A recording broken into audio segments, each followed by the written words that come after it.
Bapak, Ibu, saudara-saudari yang terkasih, bertemu lagi di YouTube Renungan Mingguan Kapusin. Pada hari ini saya akan menghantar Bapak, Ibu, dan saudara-saudari yang terkasih akan kasih Allah yang begitu besar dalam kehidupan manusia. Pada suatu hari ada seorang pemuda datang kepada saya dengan muka yang pucat, tangan yang gemetar, dan rasa takut yang begitu besar. Saya bertanya kepada pemuda ini, "Apa yang terjadi kepadamu?"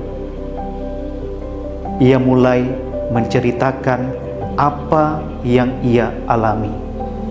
Ternyata ia kecewa kepada orang tuanya. Ia marah, bahkan benci kepada orang tuanya, karena apa yang ia inginkan, apa yang ia harapkan tidak dikabulkan oleh orang tuanya. Dan orang tuanya, secara khusus bapaknya, hidup tidak teratur, hidup tidak baik, sering minum dan mabuk. Hal inilah yang membuat ia kecewa dan membuat ia benci kepada ayahnya. Oleh karena itu ia pun lari kepada hal-hal yang tidak baik. Ia juga mulai bergaul dengan kelompok-kelompok yang tidak baik, mulai merokok, mulai minum, dan lain sebagainya. Hal ini membawa ia kepada pribadi yang bukan lagi pribadi dia yang sebelumnya adalah anak yang baik. Dia merubah pola pikirnya menjadi pribadi yang tidak baik. Tetapi pada hari ini dia datang kepada saya. Ia mengungkapkan hatinya. Ia ingin menceritakan apa yang ada selama ini dalam hatinya. Bapak, Ibu, saudara-saudari yang terkasih, dalam kehidupan kita juga sering hidup dalam ketidakbaikan, kecewa, tidak dianggap, bahkan tidak dipedulikan sama sekali. Hal ini tentu membuat kita menjadi pribadi yang tidak lagi mempunyai pengharapan, pribadi yang kecewa, bahkan sakit hati.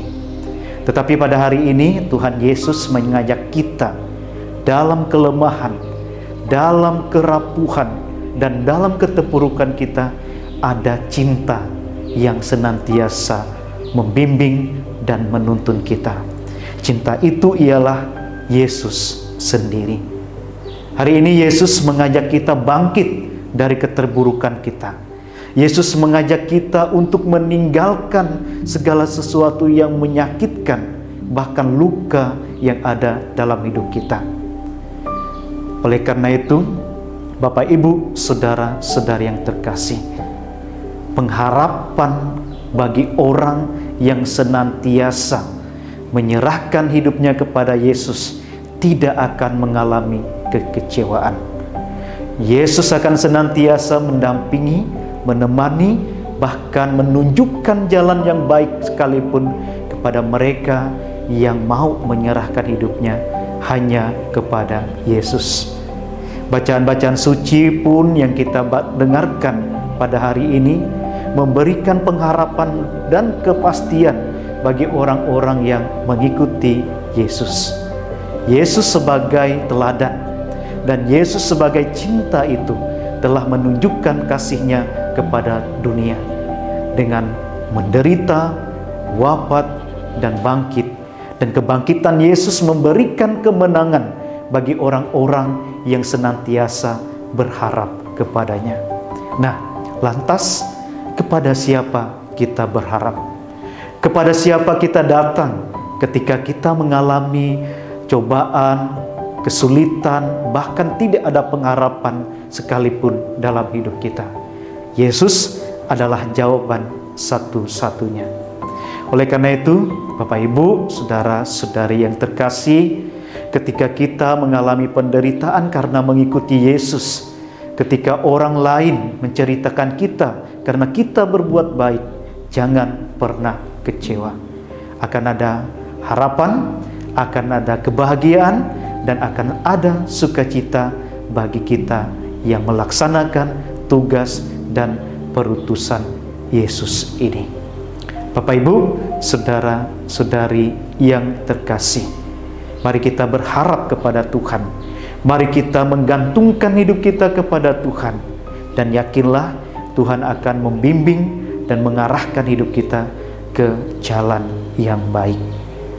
Akhir kata, satu hal yang ingin saya katakan: ketika kita mengalami cobaan, ketika kita mengalami tantangan, Yesus adalah satu-satunya tempat dan tujuan yang pantas kita datangi.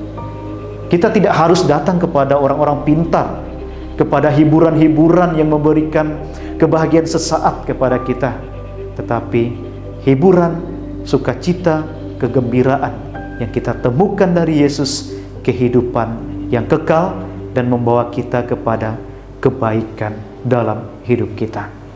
Tuhan memberkati.